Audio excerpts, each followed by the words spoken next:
What's up, guys? Barry Game here, back with some more Idle Heroes, and today, well, I kind of had I wouldn't call it an epiphany, but I've been playing a ton of other gacha games. You guys know I play Eternal Evolution, IMR. There's just a ton of them that I'm actively playing. Even the new Warcraft Arclight is kind of like a gacha game in a way, but I'm playing a ton of games. And one thing that Idle Heroes feels like it's missing is different types of heroes when it comes to how you build them. Pretty much every single one of them either are they support, okay, you kind of build them tanky, or are they a damage dealer, okay, make sure their crit is good, their crit damage is good, let's just power up the armor break after that. And there's no real diversity. There's occasionally some that you can do like little tweaks on. But honestly, the video earlier in the week that we talked about the potential of what if they added old school heroes as transcendence heroes really got me thinking something that we are completely missing out. And it is really relevant because the other game that I play a lot is Eternal Evolution. We make content on the second channel. We actually have a good sponsorship coming up on the second channel too for that. Help you guys save 20% if you guys are playing Eternal Evolution. Keep your eyes on that. I'm trying to get that in Idle Heroes too, but you can build heroes like super tanky that do damage. Like you can build a full HP hero that does damage. You can do a full non-crit hero that does more damage, that's true damage. So there's a lot of cool things that they add there that I think we're missing out on in Idle Heroes. So hopefully you guys enjoy this one. I'm gonna kind of talk a bit about it. There's a couple heroes I really want to highlight in Idle Heroes that had potential to kind of follow that route, and I'm hoping we see that in the future. Let's jump right into it.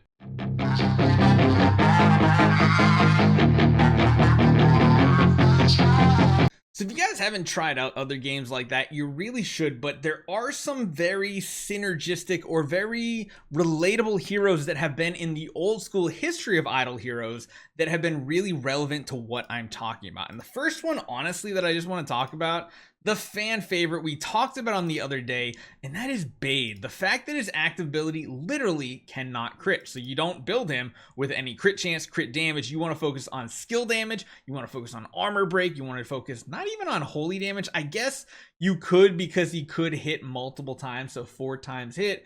Holy damage would be good, but you really want to make sure you have a really good skill damage to ramp this up. If you guys have never actually looked at Bade, it's basically this. He deals attack damage against the enemy with the lowest HP. So even though he's a warrior, he's much like an assassin in that way, with a 48% chance to deal 2 times the damage and a 36% chance to deal 4 times the damage. Now, I don't think it hits 4 times. I think it's just a damage multiplier, essentially. Then he restores HP equal to 40% of the damage dealt and increases self 80% attack for 6 rounds, and that can stack up over and over and over, and it can be pretty cool. He's one of the only heroes that I can think of, at least in Idle Heroes, that cannot crit. And the one thing that I've seen in a lot of other games, mainly like the most recent being Eternal Evolution, is that there's a ton of heroes that you build that cannot crit. So you don't have to worry about crit chance, crit damage. You can focus on their attack values. You can focus on their attack speed. You can focus on their accuracy for certain parts of their abilities. And that's something that we are severely lacking in this game. I don't know why we don't have more heroes that are built like this, that you don't have to go for crit, even if we're talking about transcendence heroes, because that frees up 2 imprint slots. Essentially what that means is on like every damage dealer that you do have, it frees up a ton of flexibility, because right now you're like almost always using crit damage and crit chance on both these. Now, crit damage is being a little more flexible if you are spending on the game. If you're not getting bonus crit damage really from anywhere else. These are like kind of mandatory, meaning the variability in the way you build a hero is pretty static. It's either precision, it's either skill damage, or it's either damage reduction, something like that. And you can't really build them tanky, otherwise they're just missing way too much of their damage potential. But a hero like Bade, like just take, for example, what if Bade was a transcendence hero and he had something like this where he could do a multiplier on his damage, but it cannot crit? That would lead you to be able to do a lot of things. Like I said, number one, you could focus on more skill damage. You could make sure you are precision capped at 150% for maximum attack value. Completely ignore crit and crit damage. That is amazing. Go for over 100% armor break. Go for even more additional holy damage. Now, like I said on him, holy damage probably isn't that great, but you could literally go for an awakening copy, because as you guys know, we also go for some pretty crazy awakening copies nowadays, going for things like skill damage, precision to help cap out those stats and getting to like magic numbers on these heroes. that could be a big flexibility point because you could more readily go for these and then also not need to go for your crit stuff on that ability. And I think he would be a really awesome template to kind of go off of. He naturally has armor break. You notice he doesn't have any crit chance or anything like that. It's really, really cool. He has built-in, damage reduction and such. And even his basic attack targets the enemy with the lowest HP, has a 50% chance to deal 2 times damage and 25% to deal 4 times damage. So even though it's a much lower hit, it's 200% less, it still cannot crit. And the fact that both of his skills can't crit means you don't want crit on this hero. And I think that is something that's really, really unique that we are not capitalizing on in this game.